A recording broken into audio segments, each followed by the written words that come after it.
Hello, fam, and welcome back to another edition of George's Corner. I'm your host, George Lee Jones. Let's get started. Today, I have a question for you as my subject line. Are you a wanderer or a non wanderer? Again, are you a wanderer or a non wanderer? Hey, I guess in better terms, are you a drifter or are you a non drifter? I'll explain what I mean. If you're a drifter, you're probably walking through life aimlessly, no direction, no centeredness. If you're a non drifter, then you probably have definiteness of purpose, meaning you have intention with everything you do. It's not a move you make, not a thought you have that's not directed upon one centralized goal that you're trying to accomplish. Okay? I want you to think about that. That's why I asked you that question. Because it starts even in our childhood when we go through school. We're not taught, as I said to you before, we're educated, given information, a curricula, as it were, that was created by someone else who was thinking, but gives us information so that we can just memorize facts, data, statistics, so that we can regurgitate that on some test. What really should be done in our schools today is talking with students about the process of thinking, critical thinking, what they want to do with their lives. That's what's really important. That's what's really missing. And I wanted to talk to you today about that because those of you that have kids, when they're in your presence, start teaching them how to think, how to have a purposeful life so that they can live skillfully, even if you haven't been able to do up to this point.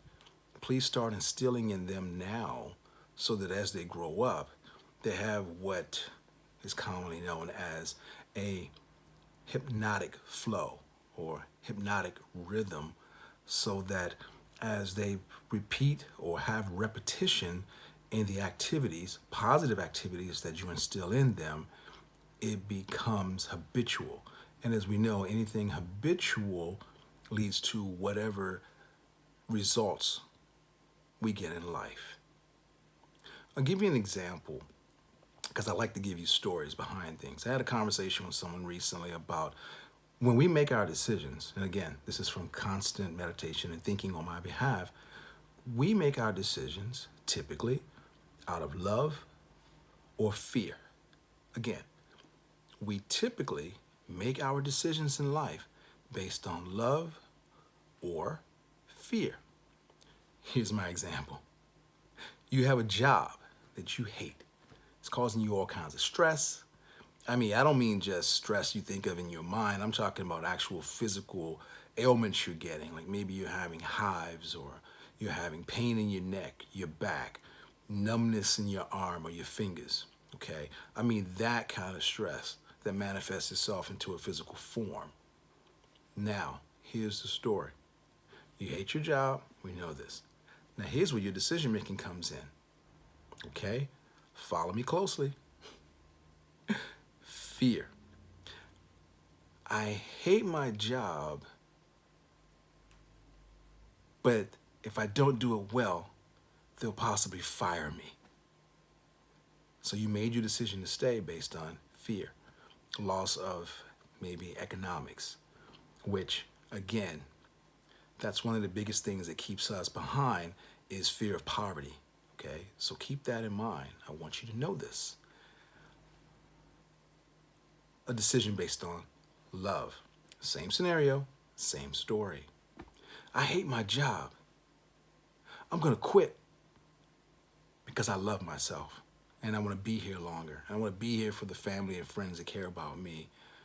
And I will, using mindfulness and purpose of thought, figure out what I need to do in a positive place to get myself where I want to go. Okay? I want you to think about that for a second and ask yourself this question again. Are you a drifter, being tossed to and fro aimlessly? Or are you a non-drifter, someone who has forethought, who can live in the present, but also plan for a very favorable and purposeful future. Yes, favorable future, happy. Now, happiness can be whatever you think is going to be for you. I don't know. Just like success. Success is whatever you think success is for you. Not what other people think success is for you, because that's where you get it wrong. You want to look across the yard or across the fence and say, hey, they look like they're having a successful life. Again, sometimes appearances are not real. And remember what I said before? Don't always trust the appearance. However, everything is as it's supposed to be. Okay? So be mindful of that when you're going through life. You're trying to figure some things out. Spend more time asking yourself, not just the question I just posed, but something that maybe you'll even get even better. Are you focused in your life? Or are you allowing distractions to come along and keep you unfocused?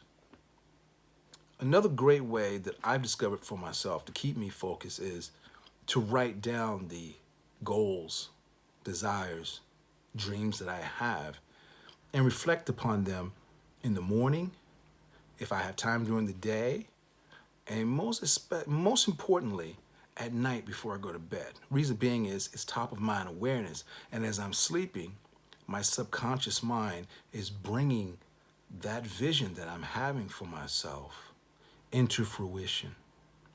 Okay?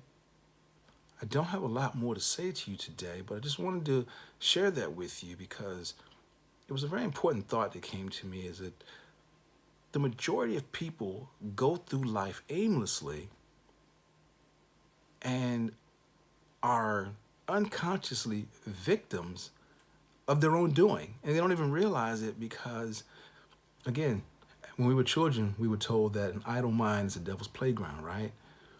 Well, start wrangling your thoughts.